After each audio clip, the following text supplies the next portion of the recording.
ಈಗ ನೀವು ಕೇಳಿದ್ರಿ, ಸ್ವಲ್ಪ ಎಮೋಷನಲ್ ಆದೆ, ನನಗೆ ಮಾತಾಡಕ್ ಆಗ್ಲಿಲ್ಲ, ಸಾರಿ. ಸಿನಿಮಾ ಹೌದು, ಎಲ್ರು ಇಂಡೈರೆಕ್ಟ್ ಆಗಿ ಕೇಳ್ತಾ ಇದ್ದೀರಾ. ಸೊ ಪ್ರೀವಿಯಸ್ ಆಗಿದ್ದ ಇಂಟರ್ವ್ಯೂಸ್ ಅಲ್ಲಿ ಕಿರಣ್ ಅವ್ರು ಮಾತಾಡಿದ್ದಾಗಿರ್ಬೋದು, ಪ್ರೊಡ್ಯೂಸರ್ ಸರ್ ಮಾತಾಡಿದ್ದಾಗಿರ್ಬೋದು, ಏನಕ್ಕೆ ಮಾತಾಡಿದ್ದಾರೆ ಅಂತ ಕೇಳ್ತಾ ಇದ್ದೀರಾ. ಯಾ ಸಿನಿಮಾ ಫಸ್ಟ್ ಆಫ್ ಆಲ್ ನಾನು ಒಪ್ಕೊಂಡಿದ್ದು 2024ಗೆ ಮುಗಿಬೇಕಾಗಿದ್ದು ಸಿನಿಮಾ ಇದು. ಸೊ ಆಲ್ರೆಡಿ ಆ ಟೈಮಲ್ಲೇ ನನ್ನ ಅಪ್ಪಗೆ ಹುಷಾರಿಲ್ದಿದ್ದಿಂದ ಆ ಟೈಮಿಗೆ ನನ್ನ ಕೊನೆಯ ಸಿನಿಮಾ ಇದಾಗಿತ್ತು. ಸೊ ಅದು ಅವ್ರಿಗೂ ಕೂಡ ಗೊತ್ತಿತ್ತು. ತುಂಬಾ ಸಿನಿಮಾಗಳನ್ನ ಬಿಟ್ಟು ನಾನು ಈ ಸಿನಿಮಾ 2024 ಅಲ್ಲಿ ಮುಗಿಯುತ್ತೆ ಅನ್ನೋ ಕಾರಣಕ್ಕೆ ನಾನು ಒಪ್ಕೊಂಡಿದ್ದು. ಇಟ್ಸ್ ಓಕೆ, ಪರವಾಗಿಲ್ಲ. ನಂದೇ ಎಷ್ಟೋ ಸಿನಿಮಾಗಳನ್ನ 4 ವರ್ಷ ಮಾಡಿರೋದು ಉಂಟು, ಏನು ಸಮಸ್ಯೆ ಇಲ್ಲ ಅದರಲ್ಲಿ. ಸೊ ಎಲ್ಲಾ ಸಿನಿಮಾಗಳಿಗೂ ಮೀರಿದ ಕೆಲಸನ ನಾನು ಸಿನಿಮಾದಲ್ಲಿ ಮಾಡಿದ್ದೀನಿ. 2026ಗೂ ಪ್ರಮೋಷನ್ಗೆ ಎಲ್ಲದಕ್ಕೂ ಬರ್ತೀನಿ. ಬಟ್ ಕೆಲವೊಂದು ಟೀಮ್ ಅಂದ್ಮೇಲೆ ಕೆಲವೊಂದು ಮಿಸ್ಅಂಡರ್ಸ್ಟ್ಯಾಂಡಿಂಗ್ಸ್, ಕೆಲವೊಂದು ಮಾತುಗಳೇನೋ ಇರುತ್ತೆ, ಅದನ್ನ ನಾವು ಕ್ಲಾರಿಟಿ ಮಾಡ್ಕೋಬಹುದು. ಸೊ ಒನ್ ಟೈಮ್ ಬಂದಿಲ್ಲ ಅನ್ನೋ ಕಾರಣಕ್ಕೆ ಫಸ್ಟ್ ಆಫ್ ಆಲ್ ನಾನು ಆ ಇವೆಂಟ್ಗೆ I was not invited for the event. ನಾನು ಇನ್ವೈಟ್ ಕೂಡ ಆಗಿರ್ಲಿಲ್ಲ ಸರ್, ನನಗೆ ಯಾವುದೇ ಕಾಲ್ ಬಂದಿರಲಿಲ್ಲ, ಏನೂ ಇಲ್ಲ, ನಿಜವಾಗ್ಲೂ ಆಗಿರ್ಲಿಲ್ಲ. ಸೊ ಪ್ರಾಬ್ಲಮ್ ಚಿಕ್ಕಪುಟ್ಟದಿತ್ತು, ಇಲ್ಲ ಅಂತ ಅಲ್ಲ.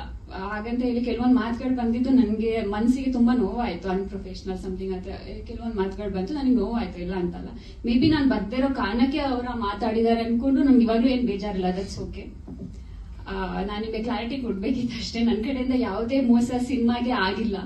ಸೊ ಒಂದಿಷ್ಟು ಬ್ಯಾಡ್ ಕಮೆಂಟ್ಸ್ ಗಳು ನನಗೆ ಬಂದಿದ್ದು, ದಯವಿಟ್ಟು ಆ ವಿಡಿಯೋಸ್ಗಳನ್ನ ಡಿಲೀಟ್ ಮಾಡಿ ಅಂತ ಕಿರಣ್ಗೆ ಹೇಳಿದೆ. ಪಾಪ ಅವರು ಡಿಲೀಟ್ ಕೂಡ ಮಾಡಿಸಿದ್ರು. ಸೊ ಫಸ್ಟ್ ಟೈಮ್ ನಂಗೆ ಆತರ ನಾನು ಒಳ್ಳೆ ರೀತಿಯಲ್ಲಿ ಎಲ್ಲೂ ಕಾಣಿಸ್ಕೊಳ್ಳೋದಕ್ಕೆ ಇಷ್ಟಪಡಲ್ಲ. ಸಿನಿಮಾ ಮೂಲಕ ಮಾತ್ರ, ಸಿನಿಮಾದಿಂದ ಮಾತ್ರ ನಾನು ಪ್ರಮೋಷನ್ಗೆ ಬರೋದು. ಬೇರೆ ಎಲ್ಲೂ ನಾನು ಇದುವರೆಗೂ ಯಾವುದೇ ಇವೆಂಟ್ಸ್ ಆಗ್ಲಿ, ಯಾವುದೇ ಅವಾರ್ಡ್ ಫಂಕ್ಷನ್ಸ್ ಆಗ್ಲಿ ನಾನು ಎಲ್ಲೂ ಅಟೆಂಡ್ ಆಗಿಲ್ಲ. ನಾನು ನಾಮಿನಿ ಆಗಿದ್ರು ಕೂಡ ನಾನು ಆಗಿಲ್ಲ.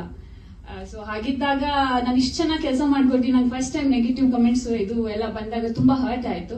ಬಟ್ ಮೇ ಬಿ ನಾನು ಹೋಗಿಲ್ಲ ಅನ್ನೋ ಕಾರಣಕ್ಕೂ ಅದೆಲ್ಲ ಮಾತು ಬಂದಿರ್ಬೋದು ಅಂತಾನೂ ಆಯ್ತು. ಐ ಡಿಸರ್ವ್ ಅ ಸಾರಿ. ಅವ್ರಿಗೆ ಕೇಳಕ್ ಇಷ್ಟ ಇದ್ರೆ ಮೀಡಿಯಂ ಮಂದಿ ಕೇಳ್ಬೋದು. ಅಂದ್ರೆ ಒಂದು ಸ್ಟೇಟ್ ಅವಾರ್ಡ್ ಪಡೆಯುವಂತ ಎಲ್ಲಾ ಅರ್ಹತೆನೂ ಈ ಸಬ್ಜೆಕ್ಟ್ ಅಲ್ಲಿ ಅಥವಾ ನೀವು ಮಾಡಿರುವಂತ ಪಾತ್ರ ಇರುತ್ತೆ. ಸೊ ನಿಮಗೆ ಅದರಲ್ಲಿ ಯಾವ ಅಂಶ ಹೆಚ್ಚು ಜನಕ್ಕೆ ರೀಚ್ ಆಗುತ್ತೆ ಅನ್ಸುತ್ತೆ, ಮತ್ತೆ ನಿಮ್ಮ ಪಾತ್ರ ಎಷ್ಟು ಇಂಪಾರ್ಟೆನ್ಸ್ ಅಂತ ಕ್ಯಾರಿ ಮಾಡುತ್ತೆ? ಸರ್ ಹೌದು, ನೀವು ಟ್ರೈಲರ್ ಅಲ್ಲಿ ನೋಡ್ದಂಗೆ ಅದು ಹುಡುಗ ಹುಡುಗಿ ಗಂಡ ಅಥವಾ ಮದ್ವೆ ಆ ಒಂದು ಸಮಸ್ಯೆ ಖುಷಿ ಎಲ್ಲ ಅದು ನೀವು ನೋಡಿದ್ದೀರಾ. ಅದಕ್ಕೂ ಮೀರಿದ ಸಿನಿಮಾದಲ್ಲಿ ಏನಿದೆ ಅಂದ್ರೆ ಅಪ್ಪ ಮಗಳ ಬಾಂಧವ್ಯ. ಸೊ ಅವಳು ಪ್ರೀತಿನ ಮಾಡೋದ್ ಯಾಕೆ, ಅದನ್ನ ಬಿಡೋದ್ ಯಾಕೆ, ಅದರಿಂದ ಏನು ಎಲ್ಲ ಎಮೋಷನ್ಸ್ ಸರ್. ಅದು ಮೇ ಬಿ ಹುಡುಗ ಹುಡುಗಿಗೆ ಇರೋ ಕೆಮಿಸ್ಟ್ರಿಗಿಂತ ಹೆಚ್ಚಾಗಿ ನನ್ನ ನಾಣಿ ಸರ್ದು ಅದೊಂದು ಬಾಂಡಿಂಗು ತುಂಬಾ ಚೆನ್ನಾಗಿ ಬಂದಿದೆ.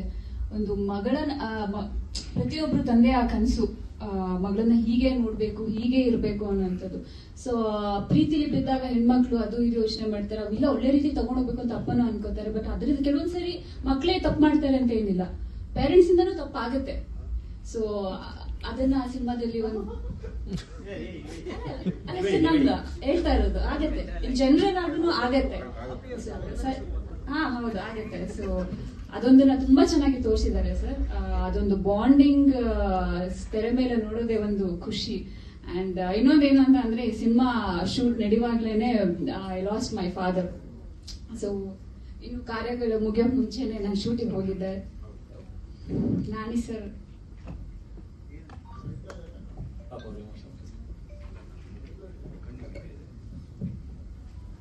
ನಾಣಿಯವರೇ ಹೇಳಿದ್ರು, ರಿಯಾಕ್ಟ್ ಮಾಡಿ.